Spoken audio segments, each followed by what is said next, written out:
I love you more than words can express. You are my everything, my forever. Forever and always. I do. I never wanted this. Neither of us did. But here we are, connected by this. What now? One man, two wives. One of them was never what he thought she was. There is a particular kind of woman who does not cry when her world falls apart. Not because she is cold. Not because she doesn't feel it. But because she has been preparing for this moment for so long that when it finally arrives, it feels less like destruction and more like arrival. Odiin was that kind of woman. She was standing in the lobby of the Grand Yongin Hotel on a Saturday afternoon. Dressed in ivory, perfectly composed, a small smile on her face that nobody in that room could read correctly, when the elevator doors opened, and a woman stepped out, tall, extraordinarily beautiful, very long body wave hair falling past her shoulders like something deliberately designed to stop a room.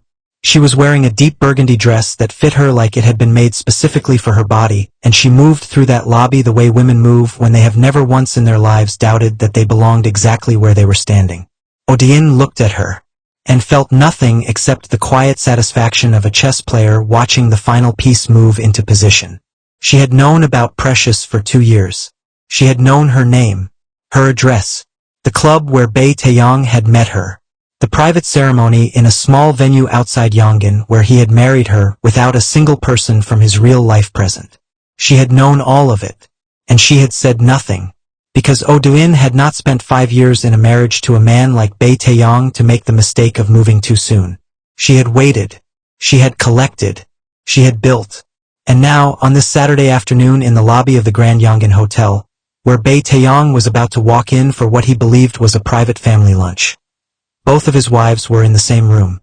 At the same time, for the first time, Odiin watched Precious look around the lobby with that warm, open expression of a woman who had no idea what was about to happen. She almost felt sorry for her. Almost. "It will be over soon," she said quietly to herself. Her phone buzzed. A message from Inspector Yoon, her contact at the Financial Crimes Unit. "Team is in position. Waiting for your signal." Odiin typed back one word. "Wait." She straightened her ivory dress. She picked up her champagne glass. And she waited for her husband to walk through those doors. This is the story of two women who loved the same man. One who loved him with everything she had. And one who had stopped loving him a very long time ago, and chose instead to destroy him completely. Yongin is a city of contradictions. 30 minutes from Seoul by train, it carries the energy of a place that has grown faster than it expected to. Gleaming new developments beside quieter older streets, luxury apartment complexes overlooking traditional neighborhoods.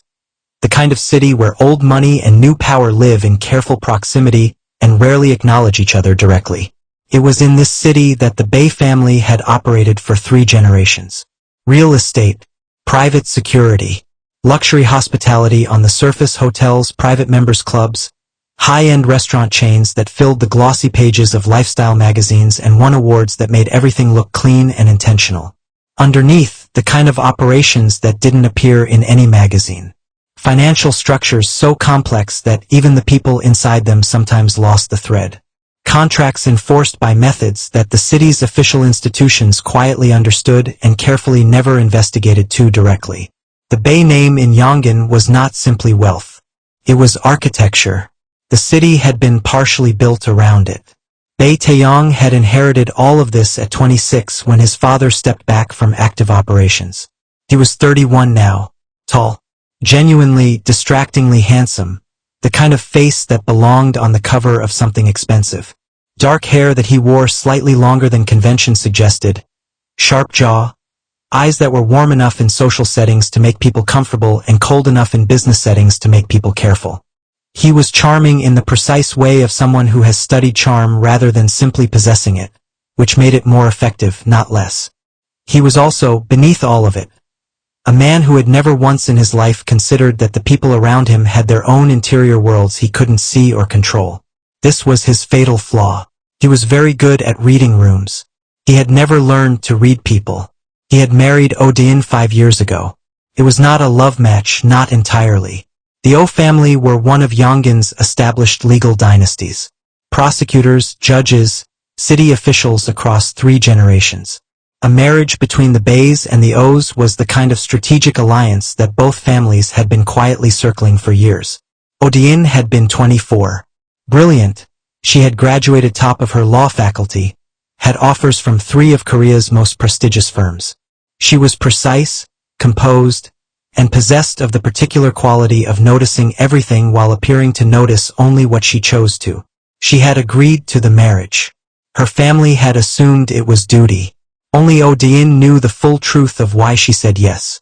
She had been watching the Bay family's operations for 2 years before the marriage proposal arrived. And she had understood immediately, when it came, that being inside was infinitely more useful than being outside. She accepted. She smiled at the wedding. She was a perfect wife. And she began to build her case from the inside of the marriage on the very first day. Precious had not come to Yonggan looking for love. She had come looking for a beginning. 26 years old, extraordinarily beautiful, the kind of person who filled rooms without trying. She had arrived in Yonggan 18 months before she met Bae Taeyong with a clear plan and the particular energy of someone who had decided that their life was going to be exactly what they made it. She had found work at an international hospitality company based in Yonggan. Her background in events management made her valuable quickly, and she was the kind of person who became indispensable without appearing to try. She made friends easily. She built a life quickly. She loved Yonggan in the uncomplicated way of someone experiencing a city without its history weighing on them. She was happy. She was genuinely, straightforwardly happy. And then on a Friday night 6 months into her Yonggan life, her colleagues pulled her to a private members club in the newer district that she had not been to before. Club Obsidian was the kind of place that didn't advertise. No sign above the entrance. No listing on public platforms. You went because someone who was already inside brought you, and the person who brought you was vouched for by someone else all the way back up a chain that ended, if you followed it far enough, at the Bae family. Inside, low dark lighting, music that was expensive rather than loud, private booths draped in dark velvet, staff who moved with the silent efficiency of people trained to be invisible until needed. The kind of place where the ice in your drink was shaped deliberately and the flowers on every surface were changed twice a week. Precious walked in and felt the atmosphere settle around her like something physical. She liked it immediately. She was at the bar with her colleague when she felt someone watching her. She turned. Bae Taeyong was in a private booth across the room. He was with 3 other men, all suits, all expensive, all the particular brand of casually powerful that she recognized as real rather than performed. He was leaning back, one arm along the back of the booth, a glass of something dark in his hand, looking directly at her, not with the hungry, obvious attention she was accustomed to deflecting, with something more considered than that, like he had seen something interesting and was deciding what to do about it. She held his gaze for 3 seconds. Then she turned back to the bar. She heard him approach 4 minutes later. "You turned away," he said beside her. His voice was low and warm. "Most people don't. Most people haven't learned that looking back is optional," she said without turning. A brief pause. Then a laugh. Genuine. Surprised out of him. She turned then. Up close he was. She couldn't pretend otherwise. Extraordinarily handsome. The kind of face that required a moment of adjustment before you could look at it neutrally. She adjusted. "Precious," she said. "Bae Taeyong," he said. "Are you going to tell me what you do?" She said. "Or do I have to guess?" "What would you guess?" he said. She looked at him carefully. "Something that requires people to trust you very quickly," she said. He looked at her for a long moment. "Real estate," he said. She smiled. "Of course," she said. He pursued her the way he did everything, with precision and patience and the particular attentiveness of a man who understood that the most valuable things required the most careful approach. He was different with Precious than he was in his real life. Lighter, more present, genuinely in whatever limited way he was capable of it himself. His marriage to Odin was a structure, correct and functional and entirely without warmth. They coexisted in their beautiful home in Yonggan's most exclusive district with the careful politeness of 2 people who had agreed on terms and were honoring them. With Precious, there were no terms, no structure, no strategy, just her laugh and her warmth and the way she looked at him like he was a person rather than a position. He fell for her, as genuinely as a man like him was capable of falling. He married her privately 8 months after they met. A small ceremony, no family, no announcement.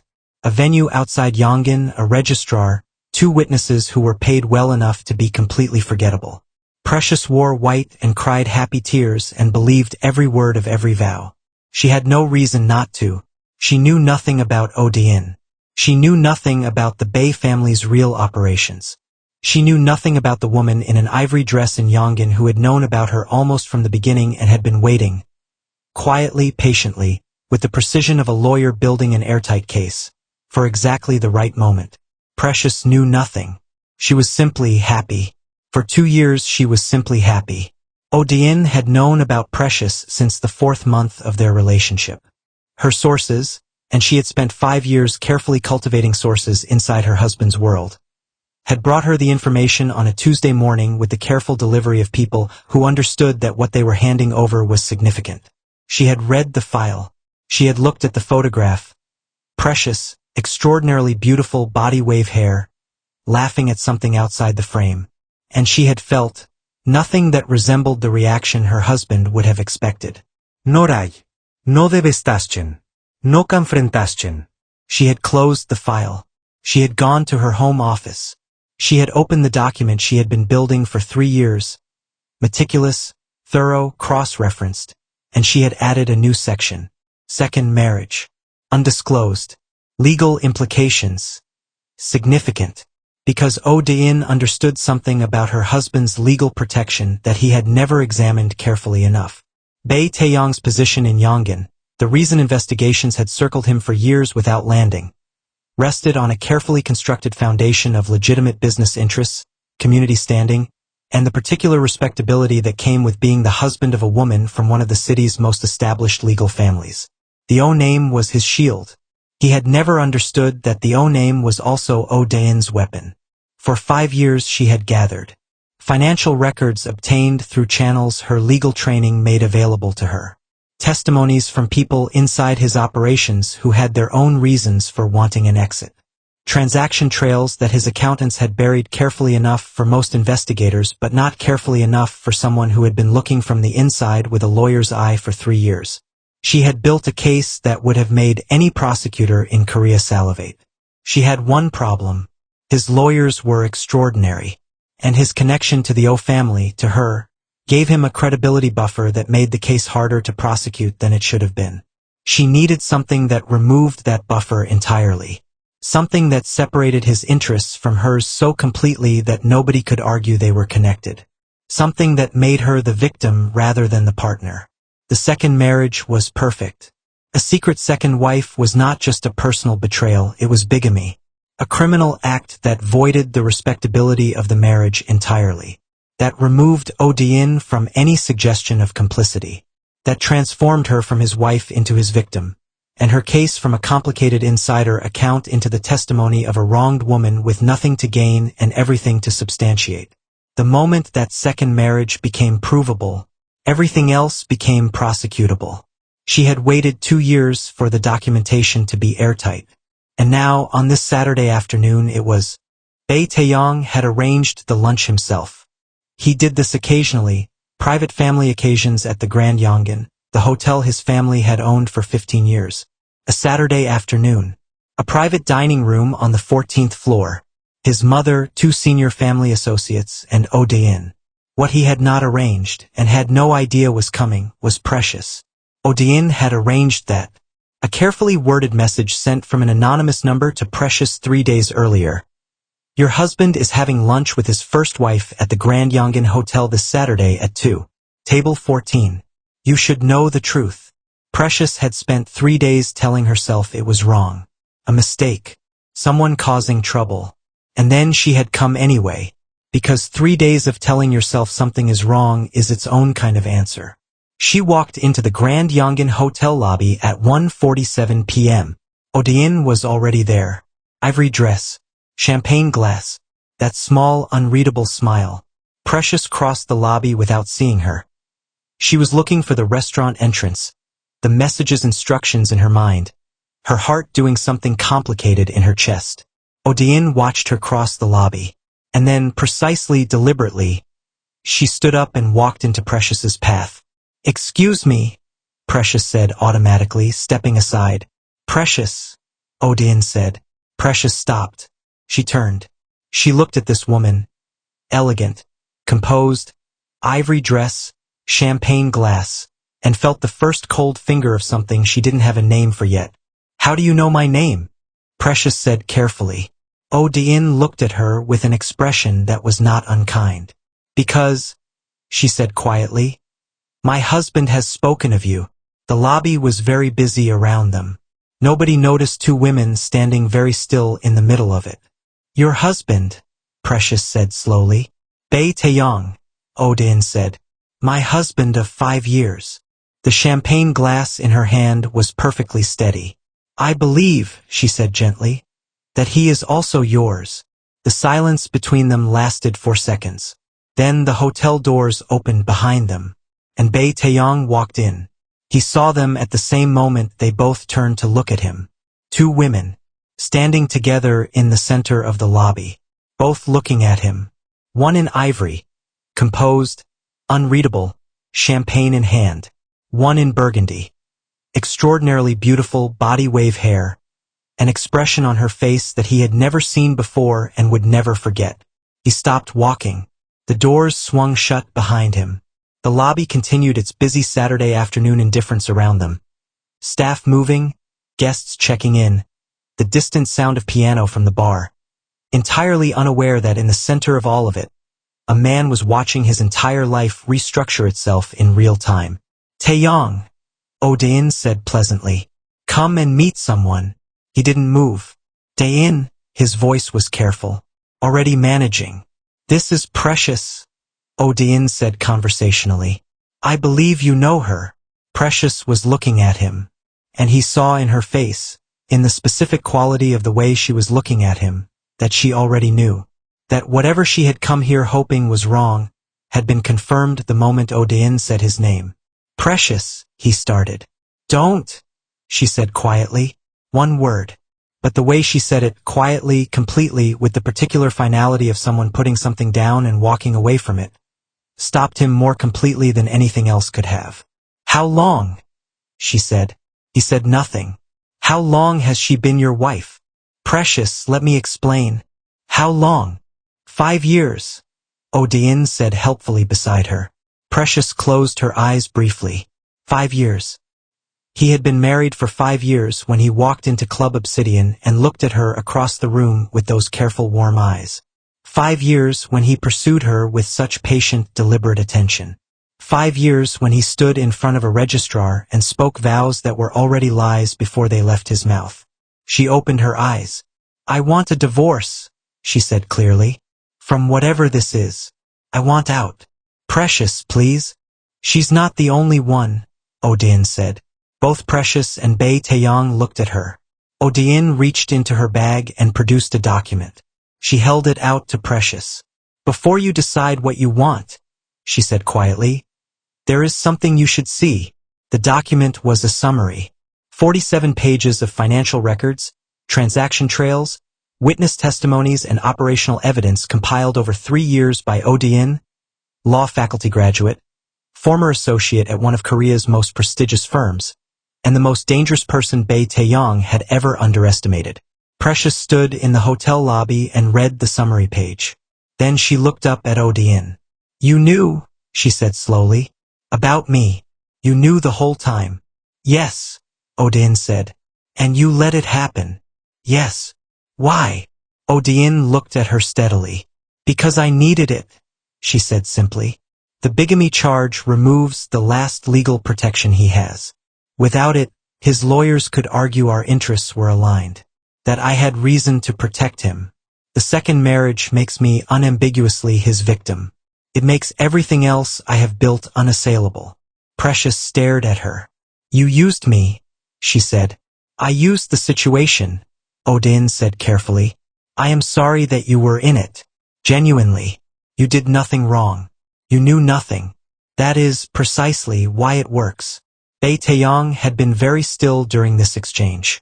The managing, controlling part of him was working rapidly, calculating exits, considering leverage, running through the list of people he could call. Dain, he said. His voice was very quiet now. Whatever you think you have. I have everything, she said. She didn't look at him. I have had everything for 8 months. I was waiting for today. You won't. I already have, she said. She took out her phone. She sent one message.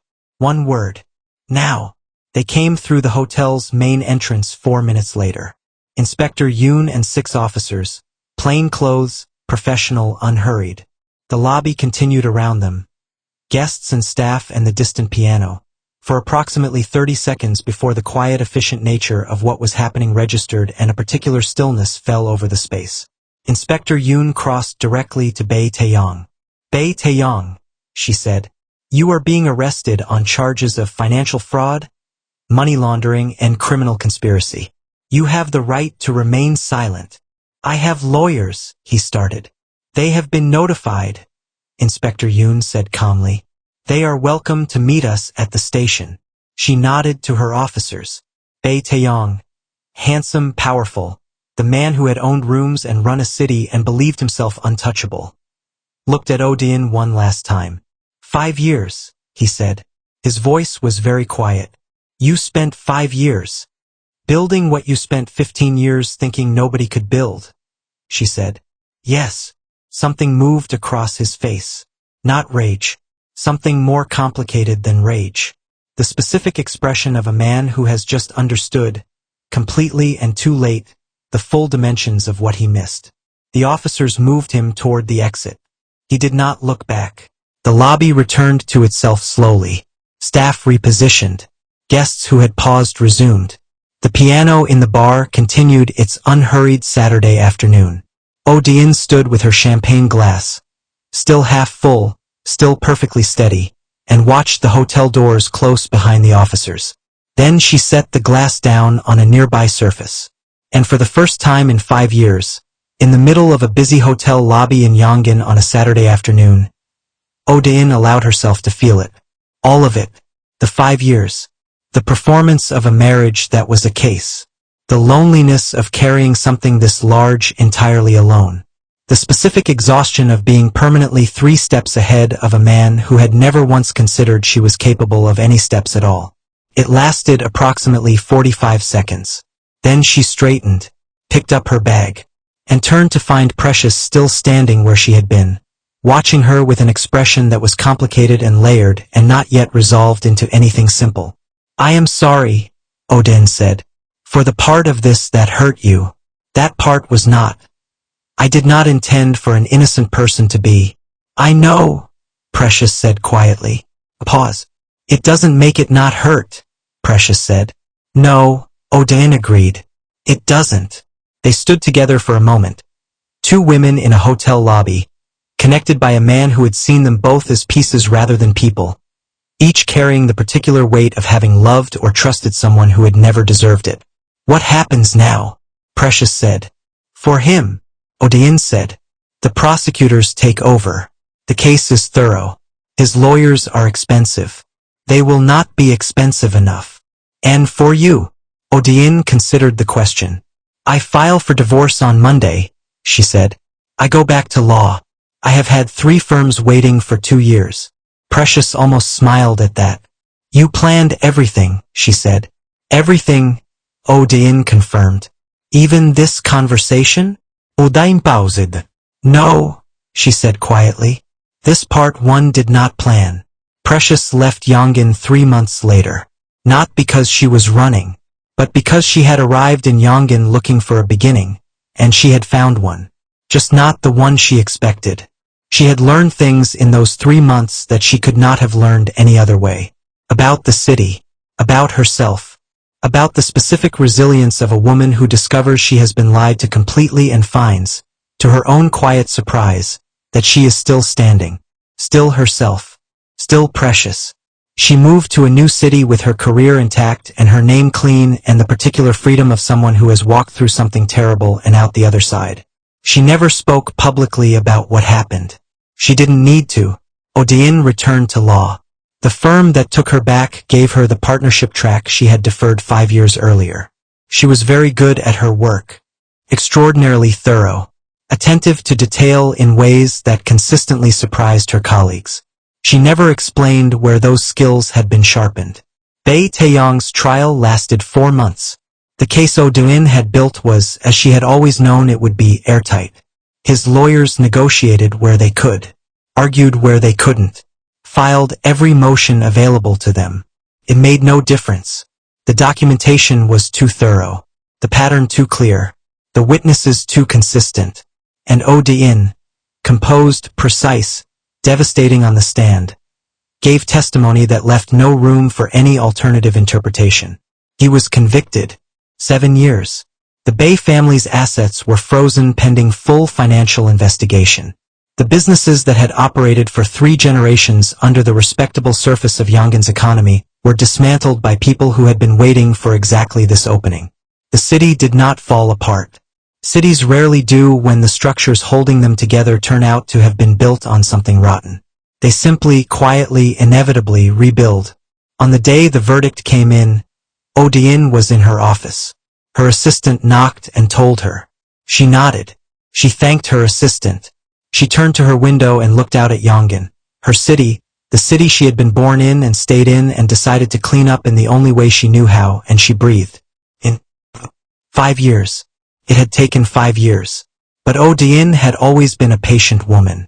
Somewhere across the city, in a quiet apartment she was finishing packing, Precious stopped what she was doing when the news notification came through on her phone.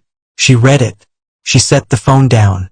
She looked out of her window at the city that had given her so much more than she bargained for.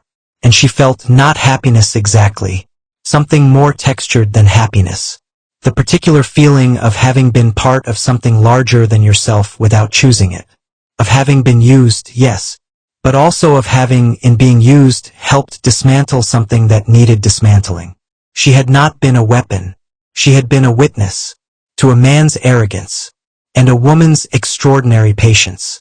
She picked up the last box, and she walked out into her next beginning. 1 man, 2 wives. One of them was never what he thought she was.